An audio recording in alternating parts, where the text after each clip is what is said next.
Good morning. It's been like a week since I've been on, I think. Last week was weird. I have this really big project where we're releasing something for this big like national amusement park here in America. I work for a bank and I have a bunch of responsibilities there that I have to take care of.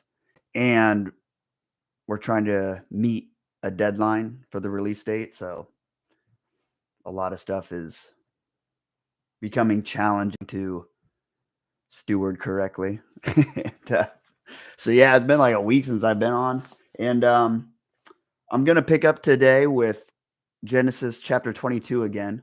I was reading it again. I've been reading it again since, and which is, if you're not familiar, it's the part in Abraham's story where God asks him to sacrifice his son, which is kind of a controversial thing if you think about it. I mean, it is by definition of the word. I would, uh, I would assume that's a controversial subject, and something I've been noticing just in regards to like relating the story to my life is how God uses the things that you're afraid of in order to like temper you. Kind of like if you think about temper by the definition of the word and what it means when it comes from like metallurgy is when you just like you're like refining metal, right? Alloy into metal, if I remember correctly. And God will take the thing that we value the most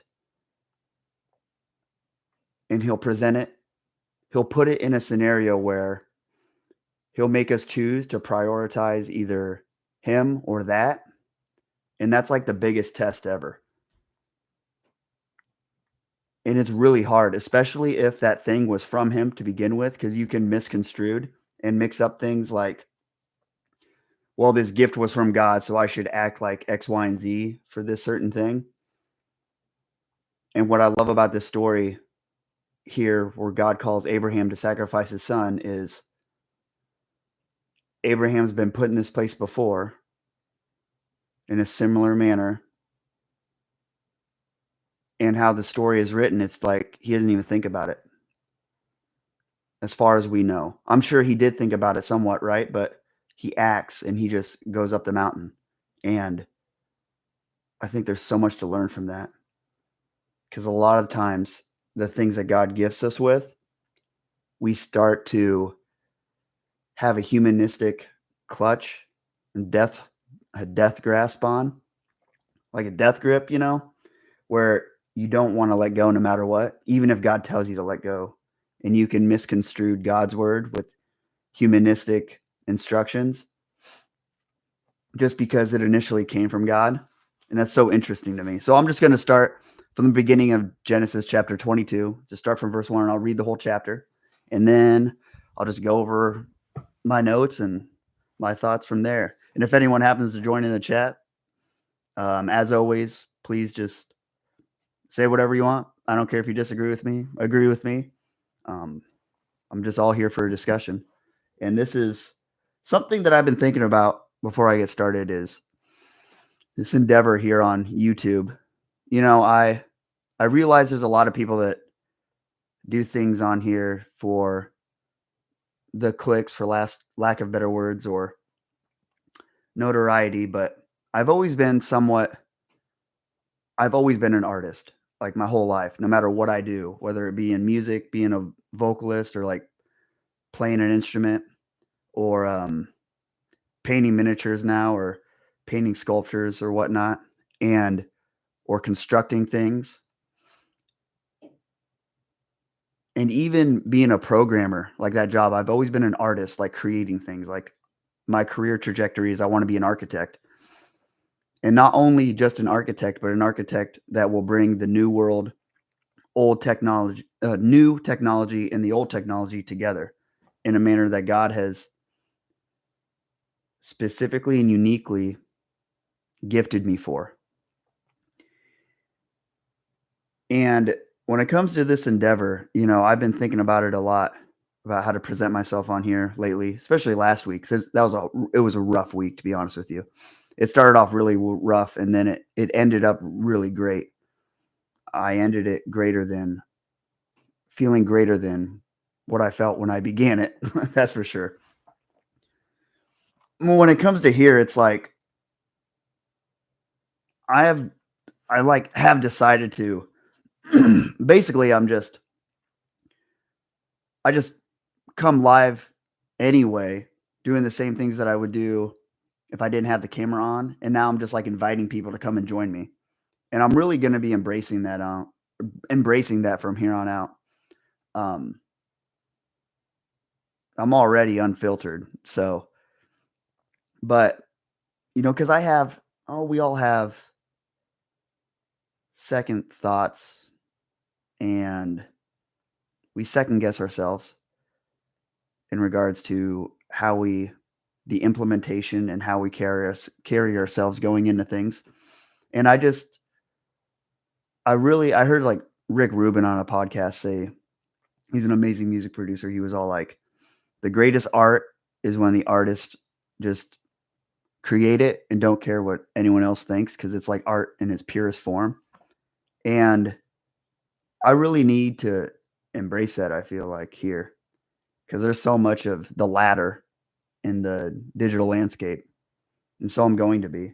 And man, I'd love to have other people join me in the journey and just ask a bunch of questions, challenge me with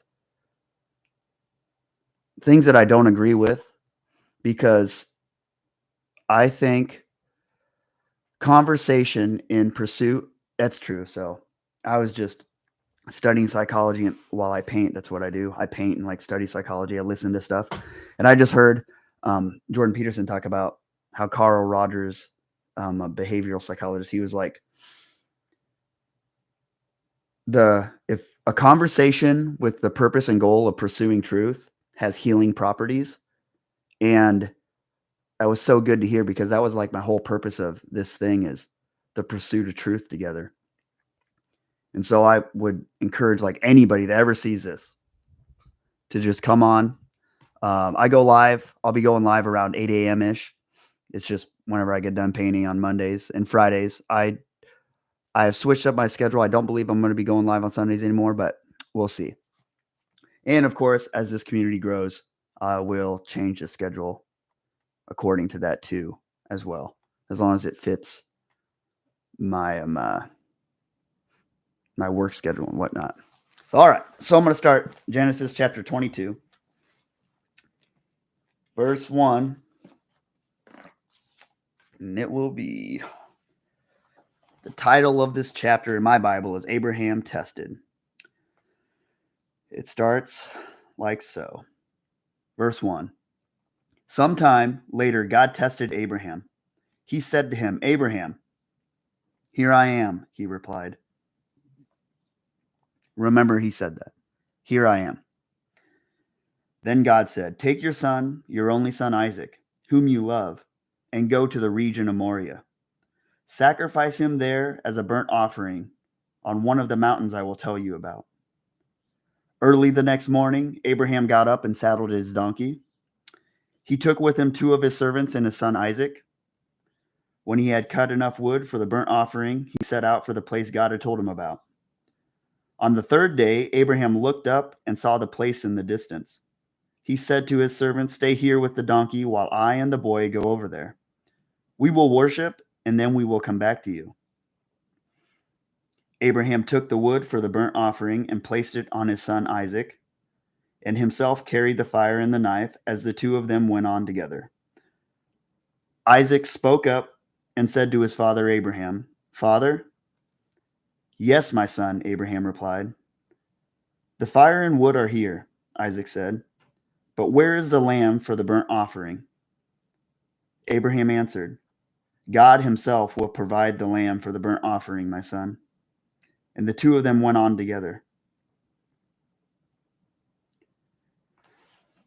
I'm going to stop there for a sec. So what I love about this is Abraham's been waiting this whole time, and he witnessed a miracle in regards to his wife giving birth to a son at a really old age. like 90 something, I think. And this is a miracle. The son is a miracle, right? That God provided. And it was also, he is part of the promise. He is the promise that God gave Abraham. Like, this is, think about how you would feel about God telling you to sacrifice the one thing he gave you that you've been like looking forward to for years. And not only you've been looking forward to it, but Abraham's made grave mistakes along his way in this journey up to this point. He's lied about his wife being his sister, uh, which has ended up badly for those who were participating in the lie, unknowingly participating in a lie, which is a good testament as to why you shouldn't lie. And Abraham's made mistakes for this promise, right? And I think it can be really, really difficult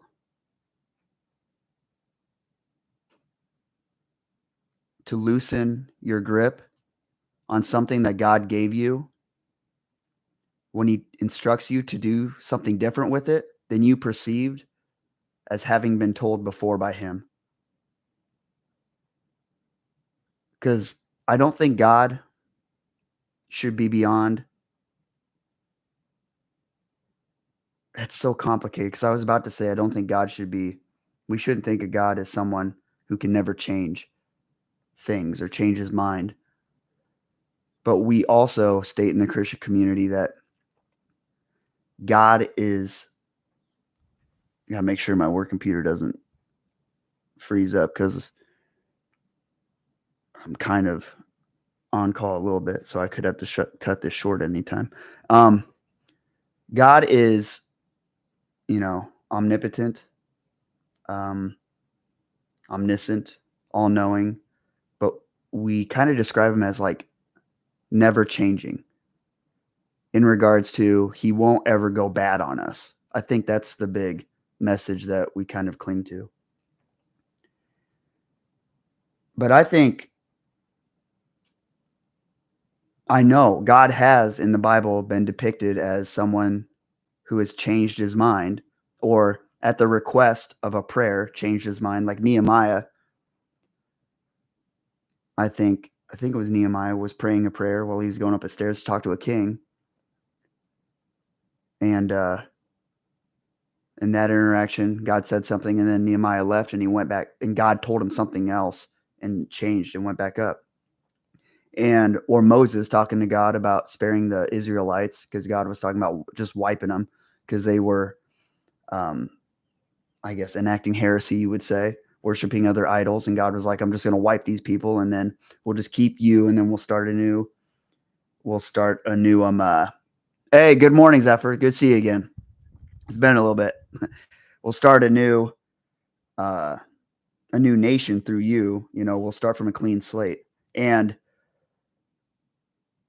I think it's easy to take things that God gives you that are near and dear to you, something that you have bled for, sweat for, cried for, believed for, especially if it's something that requires an otherworldly miracle, something that requires supernatural help to bring into existence. It'd be really hard to give that up or to do something with it that seems to be outside of the parameters in which we believe God presented it to us initially. So I give complete props to Abraham for even being able to go up the mountain, right? And it's kind of a touching moment when his son is like, the fire and wood are here, Isaac said, but where is the lamb for the burnt offering? Abraham answered, God himself will provide the lamb for the burnt offering, my son. That's crazy, right? It's stated in the Bible that there's a later verse in the Bible where in Jeremiah, where is it?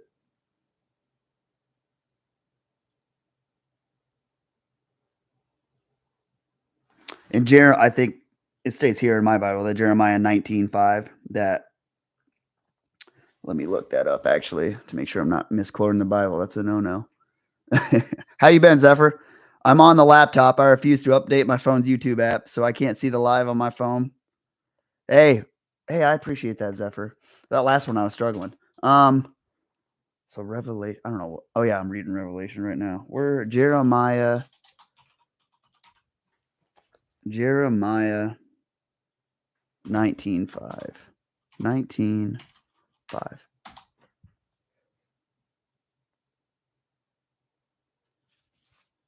Okay, so they have built Jeremiah 19:5 says they have built the high places of Baal to burn their children in the fire as offerings to Baal, something I did not command or mention, nor did it enter my mind. So I think that's a little different than them in detail stating that Abraham wasn't going to sacrifice his son. But it's taken and thought of that verse, since God is stating that human sacrifice is not a thing that he does, that also applied to this Abraham situation, which obviously he didn't want Abraham to sacrifice. And the whole point was to test Abraham if he would, which seems really weird when you think about it. You're like, why would God want you to sacrifice your kid? You know, think about that. Why would God want Abraham's the father of all nations, the man of faith in the Bible? You may ask yourself, and I ask myself this, why would God want someone that is capable of sacrificing their own son to be the father of all the nations, and all the nations on earth be blessed through him? Like, we can't, that seems pretty inconceivable, and it seems asinine to think about. If we had a pastor nowadays that he went to sacrifice his son and everyone knew about it, and then he stopped at the last moment, if that happened now in today's world, we would imprison that guy forever, right? Even if that guy said that God told him to do that all, which, right, I want to say rightfully so, right? Like, that's so complicated. Hey, have a good one, Zephyr. Thank you for dropping by. Hey, yep, thank you for your rewatch. And hey, I enjoy your contributions and your opinions here, really. And I'm seriously, I thank you. You have a great rest of your day, and I'll be praying for you. So it's complicated. Absolutely. It's complicated to think there's so many acts in the Bible that we wouldn't accept today because of our culture, and how some of the most miraculous things that are brought about in the Bible, they would really blow our perspective of things apart today. And I don't I don't really know what to make of it, to be honest with you. Because yeah, if I seen like a pastor about sacrifice his son, and then him turn around and say, yeah, God was testing me, like, that's just wild, right? And this goes to show the extreme measures that God will put people through when he has a grand calling on their life. And it takes a certain type of psychological makeup and emotional makeup for someone, and faith, obviously, for someone to actually be willing to go through some things that God puts you through. So that part's crazy. That's just really interesting to me.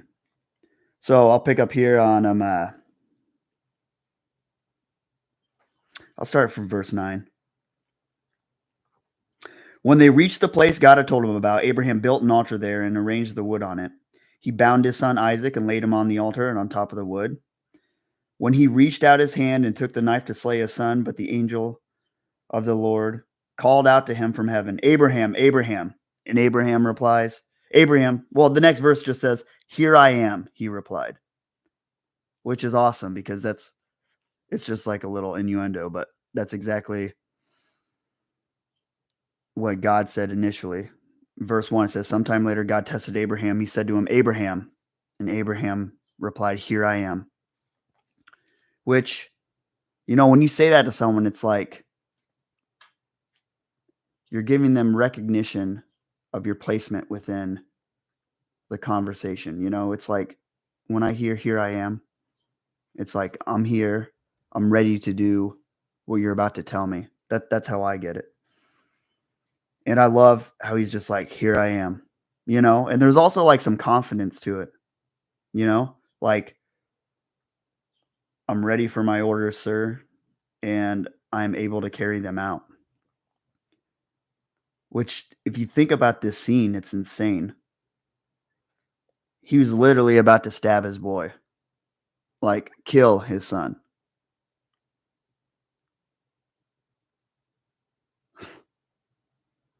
That's so hard for me to imagine. Like, people just brush over this story, like, or maybe people don't really want to talk about it. But the dude had the knife in his hand. Then he reached out his hand and took the knife to slay his son. Like, he was seriously about to kill his son, his kid. And Abraham just replies, "Here I am." And then right after this says, Do not lay a hand on the boy," he said. This is the angel speaking. "Do not do anything to him. Now I know that you fear God because you have not withheld from me your son, your only son." Abraham looked up, and there in a thicket he saw a ram caught by its horns. He went over and took the ram and sacrificed it as a burnt offering instead of his son. So Abraham called that place "The Lord will provide." And to this day it is said, "On the mountain of the Lord it will be provided." The angel of the Lord called to Abraham from heaven a second time and said, "I swear by myself, declares the Lord, that because you have done this and have not withheld your son, your only son, I will surely bless you and make your descendants as numerous as the stars in the sky and as the sand on the seashore. Your descendants will take possessions of the cities of their enemies, and through your offspring, all nations on earth will be blessed because you have obeyed me." Then Abraham returned to his servants, and they set off together for Beersheba, and Abraham stayed in Beersheba. And then after that, there's verses 29, 29 or 20 through 24, and it just goes through this like heritage. And so I'm just going to stop on verse 19. And I love how it says, I obviously loves that he stops him from killing his son, right? But I love that that all Abraham had to do was look up, right? So when I think about that scenario, it's like Abraham's focus was on what he was about to do, which I can relate to so much. Because sometimes when God like changes his mind on you, or God is testing you, and you're going through with what you think or what God has told you, and it doesn't make sense to anybody else, you can be so focused on it, maybe because of anxiety, because when you get anxious and you're kind of in that fight or flight mode, and you're doing something that you should do, you can ignore everything around you because your brain just goes into that place, right? And it's hard to get out of that. And I love how the verse right after the angel gives him the instructions, saying, "Do not lay a hand on the boy," he said, "Do not do anything to him. Now I know that you fear God because you have not withheld from me your son, your only son."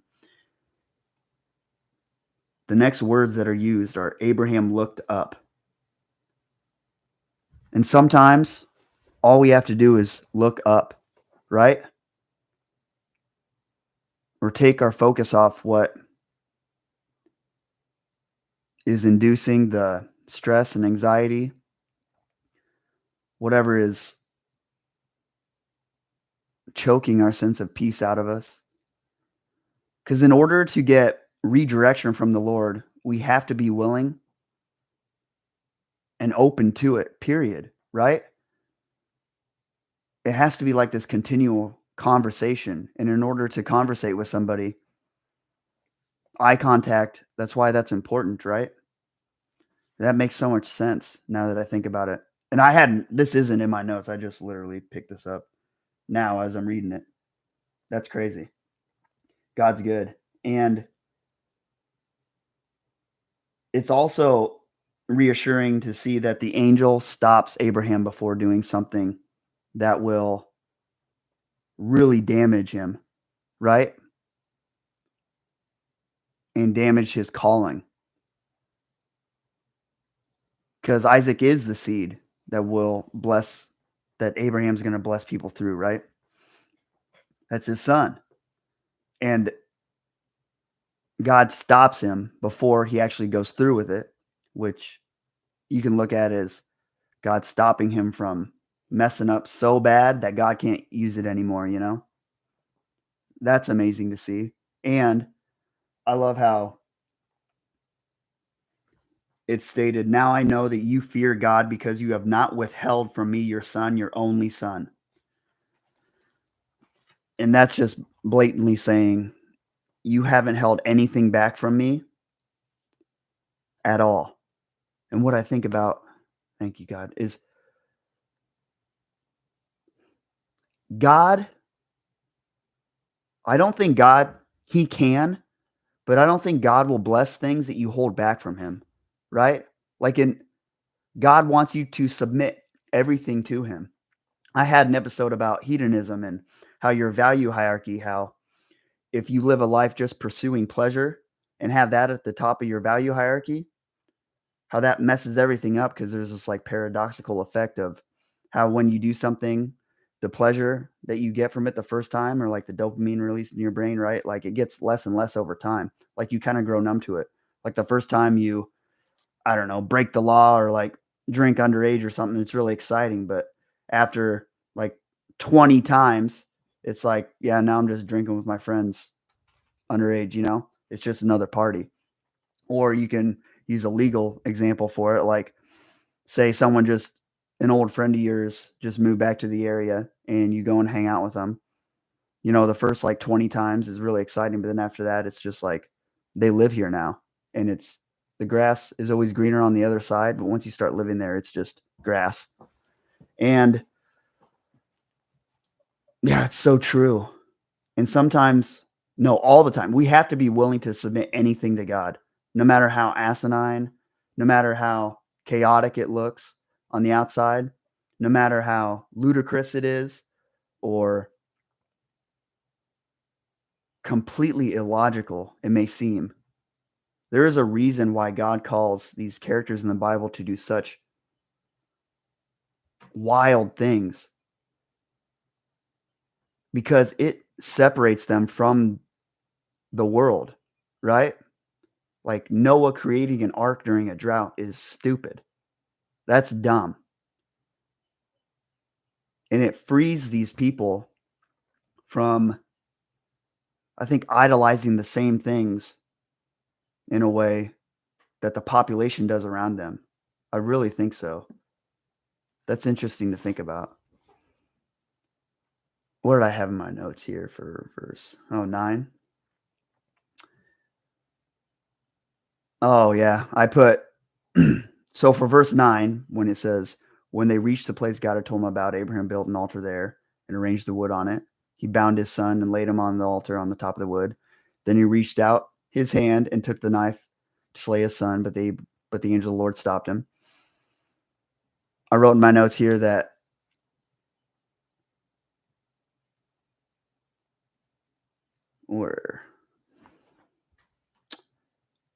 how I'm more afraid right now in my life. So I'll speak on like last week.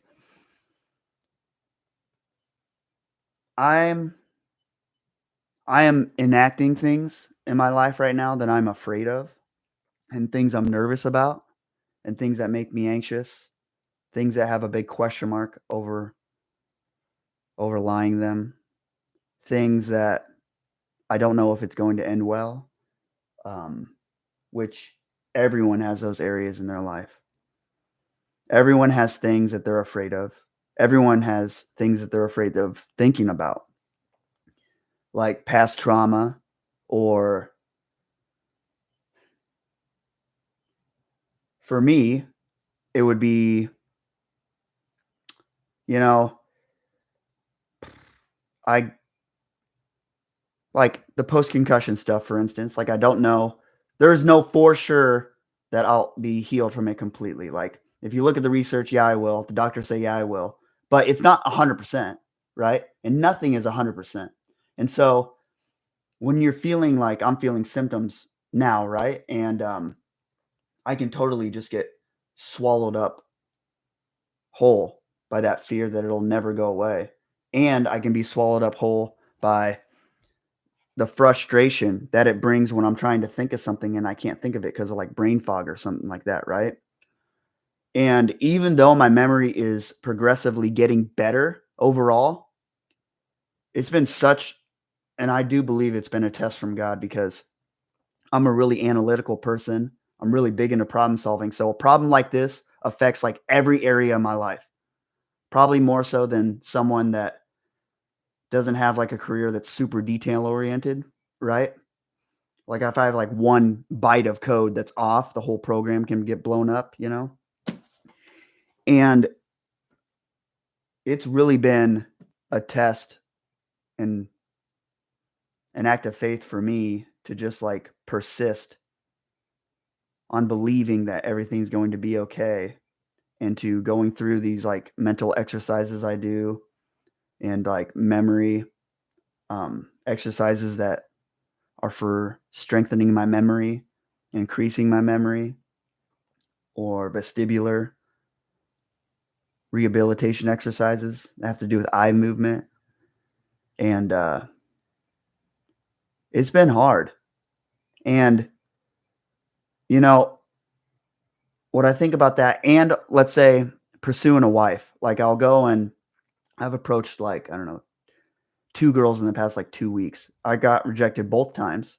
I'm not good at it. I'm not. But I know like I want a wife someday. And if I don't go and face my fears in both of those subjects, I think about where I'll be in 5 years from now if I don't face my fear, and I'm like, I'm way more afraid of that. And I think you can apply that to Abraham's story here. He's like going through with about to sacrifice his son, and I imagine that Abraham was more scared of what happens if he doesn't follow God's instruction, because he's done that before. He's seen the ramifications of it, right? He went and he's seen the ramifications of just having an improper conception of what God has told him, right? Because his wife, who I believe did it out of a good place in her heart, told him to have sex with her maidservant to have a son because she was too old. And I can totally get how someone after so many years can be like, I bet God you know, maybe we're not doing this the way that God wanted to do it. So let's try it this way, right? And so he has that son, Ishmael, and through her, the maidservant, and it brings this contention into the relationship, right? Which ends up Ishmael and Hagar having to be, well, not Hagar, but Ishmael and, is it Hagar?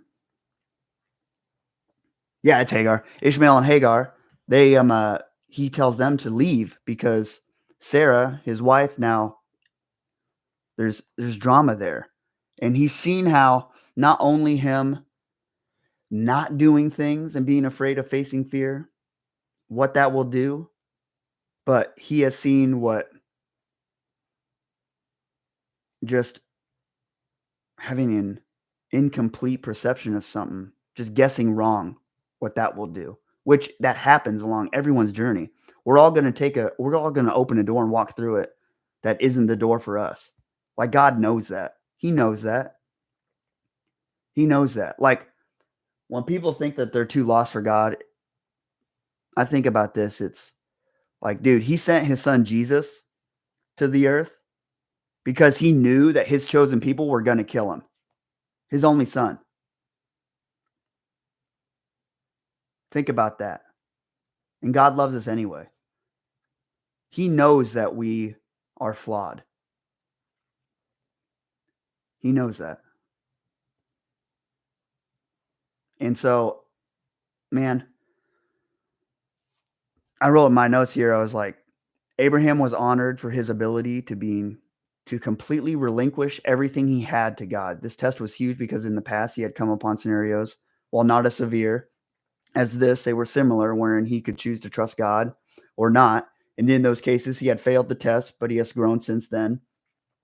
It also is worthy to note that while he has grown, so did the severity and difficulty of his tests, which is good to note because sometimes things can keep getting harder before the promised land, right? Or the thing that we believe God is having us strive towards, or we believe what God has told us he wants us to have or that he has promised us. It'll get harder before it gets easier, and so we can give up. And it's amazing to see how, because think about how crazy this test is, him killing his son. Like, the miracle happened. His son is right there in front of him, and God calls him to kill him. It's crazy. And I don't know anything that's more alarming than that and would be harder than that, killing your own child. And so have faith when things start to get hard. And I have to remind myself of this all the time. It's not going to surprise God that I also lose faith sometimes. It's not going to surprise him. He's watched his chosen people kill his son, which another point when I was reading this, I like how the angel states, where is it at? Now I know that you fear God because you have not withheld from me your son, your only son. And I think about that, and it's like God stopped Abraham from killing his son, his only son, but God sent his only son to the earth to be killed by his own people, his chosen people. Think about that. God actually went through with it, right? Like, yes, Jesus was 100% of God, but he was also 100% man. And he loved his son. It's a complex relationship, right? Where we don't know all the intricacies of it. We don't know how they're tethered to each other exactly. We know Jesus, God, the Holy Spirit, they're all one, the Trinity. We don't know how that works, but we know that that was his son and he died.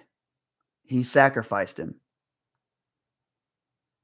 And it wasn't like he even, I don't know. I was about to say, it wasn't like he stabbed the blade himself into Jesus to kill him, metaphorically, but he did send him to earth and he controls all things. So you could say, yes, he did, but it's like he gave Jesus to the people for them to do what they want with him.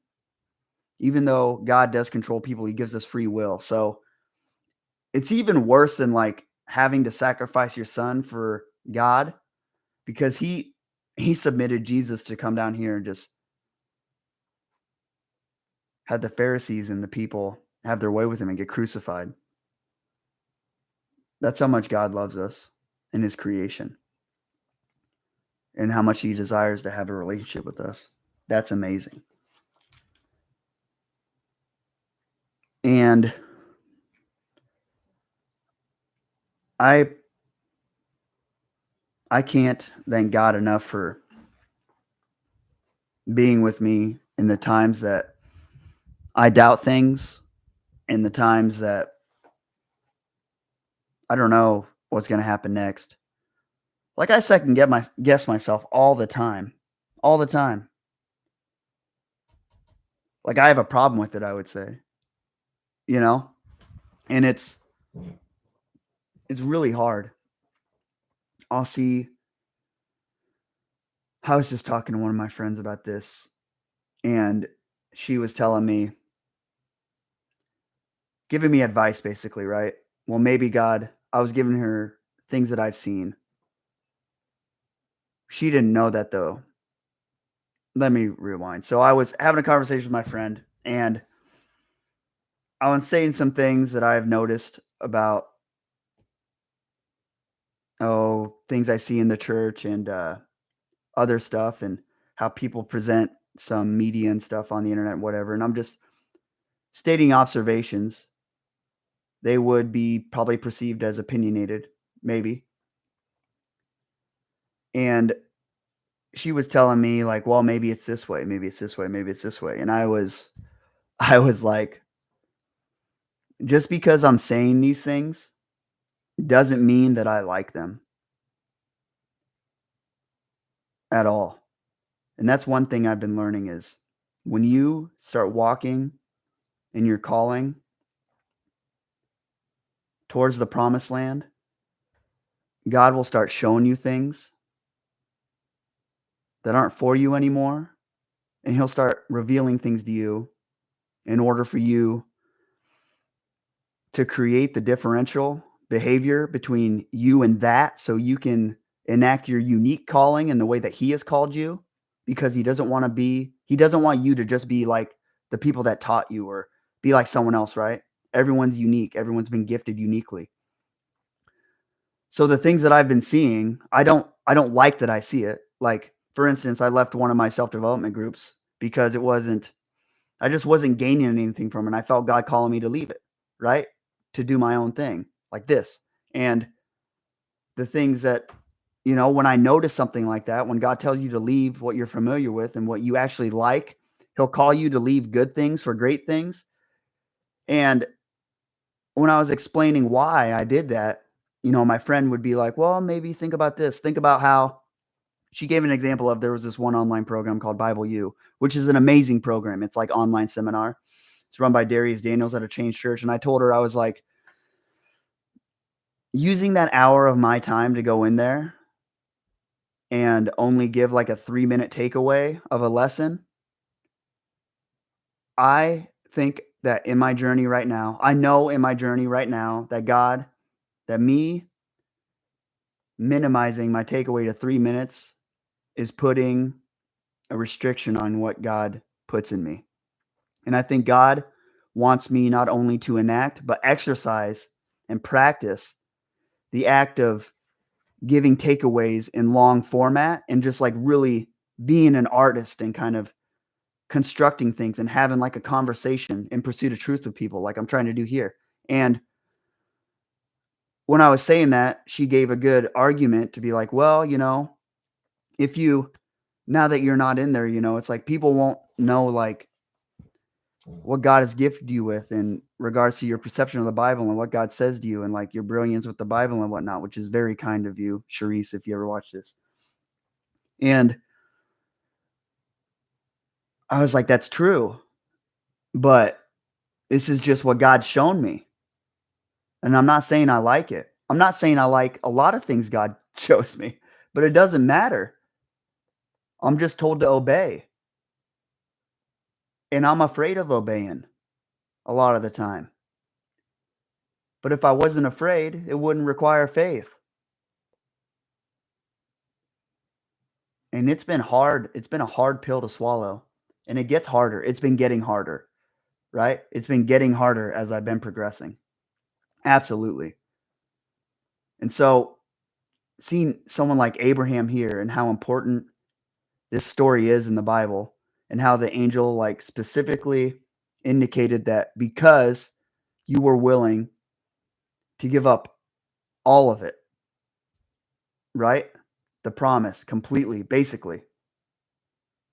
I know that you fear God, which is, that's exactly the depiction of, I'm more afraid of not doing it, right? I'm more afraid of not doing the thing that I'm afraid of than I am doing it. I remember Jordan Peterson in a lesson in his personalities and transformation course, uh, which was, it's a recording of him in a classroom in a college teaching a class. He was talking about how in the clinical world,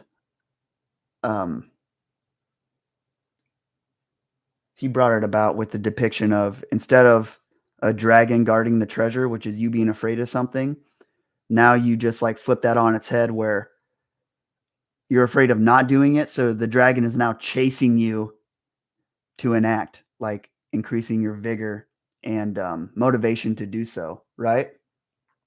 And that's so good because I've been doing a lot of research with studying psychology and philosophy, which, as I stated in the beginning of this video, it's like I'm going to be taking this with a more artistic approach. So a little bit more freestyle probably than even it was.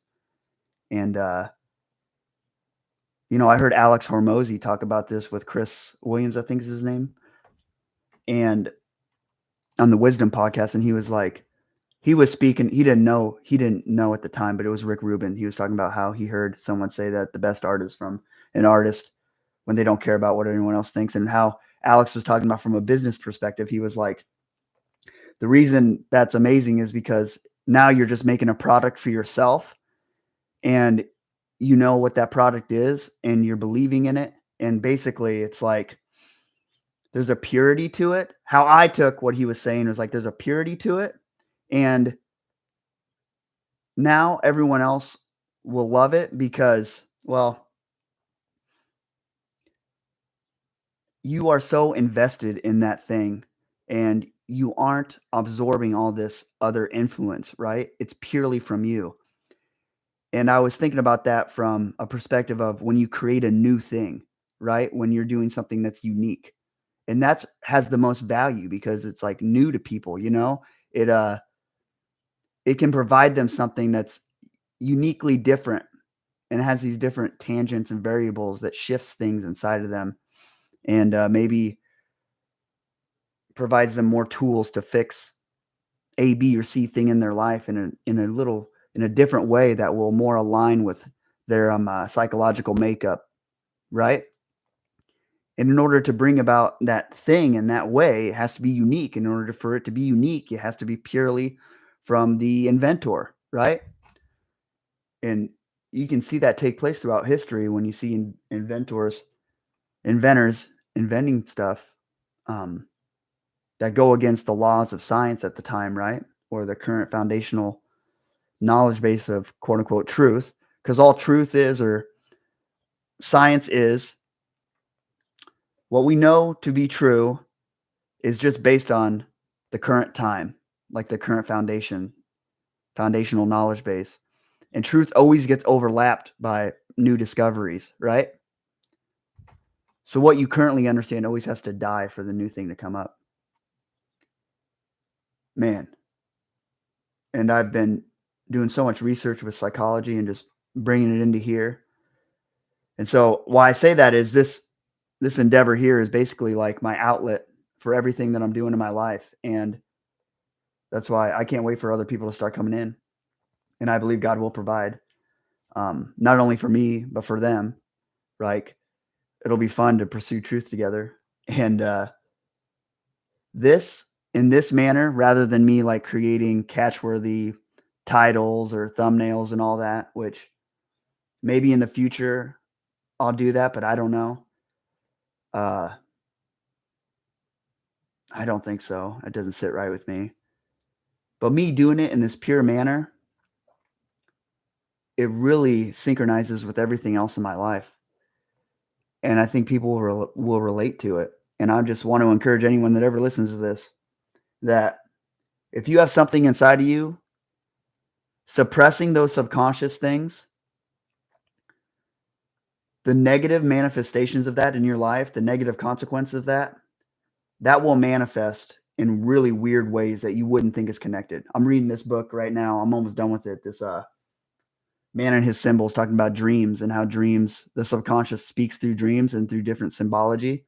And a lot of it, it's definitely speaking directly to me in my life. And I would attest that to God speaking to me through something, because he knows what's going on in my life. And I've been suppressing things, such as I just started going back to Muay Thai classes. I was just hitting the heavy bag, but there's this like warrior spirit side of me that if I don't start enacting and walking that out, it like manifests in a weird way. Like my confidence gets all weirded out. I get more anxious. And I've noticed like through my daily journal that if I go like 4 or 5 days without doing something really artistic, like if I don't start enacting that gift, I start to get in a really negative mind space, really bad. And it just like a huge downward spiral. So I know we have all these gifts that God gave us. And if we don't start exercising them, some of them we don't even realize because we suppress them from our early childhood, right? And or because life has stolen them from us, right? Certain events or tragic events have happened in our lives, and it things can get taken from you. And if I find that if you don't start acting on those things, like suppressing the stuff that's a part of who you are and your essence of who you are, it will start causing these negative manifestations in your life, and it'll just spider web through everything, and it all just falls apart. I think I was feeling that last week. And so what I'm saying that when I'm going to take a more artistic approach to this thing, it's like this will synchronize with all the other areas of my life, and it'll all just like build up together, you know? And it will cause less friction, and it'll be able to flow. Now, as I say that, I do also believe that you should be extremely disciplined and you should do things you don't want to do, because that that is the act of doing things you're afraid of, right? And sometimes you're afraid of doing the things that you're supposed to do. So it all works together. And just really search your soul. Ask God, is there a part of me that I'm not enacting? And ask him. I keep praying for the courage to do the things that he's calling me to do. And yeah, it's been tough, man. It's been tough. It's I'm not good at like approaching women at all. I've already decided and know that like, places like at church or whatnot, small communities, there someone is going to perceive me as like a creep, even if my best intentions are on the board, because other people, they have past experiences that will link anyone's behavior of approaching them, unless they are attracted to them in a certain way, they will still perceive that as someone being creepy because of something that happened to them that I have nothing to do with. And I feel, I understand there's things that I perceive in a certain way because things that have been done to me. And I've just faced the fact that like God calls you to do things sometimes that it'll delete your current persona a little bit and your current understanding of things in a way that hurts, right? I mean, God called his son to be crucified on a cross. He called Abraham to sacrifice his son or go through that act mentally in his head, right? Because he had to envision that before he did it, which is terrible. And it's like,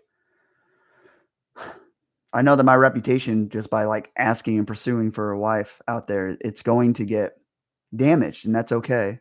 And I have to trust God to take care of that stuff. And I also have to try to steward it well to the best of my ability, right?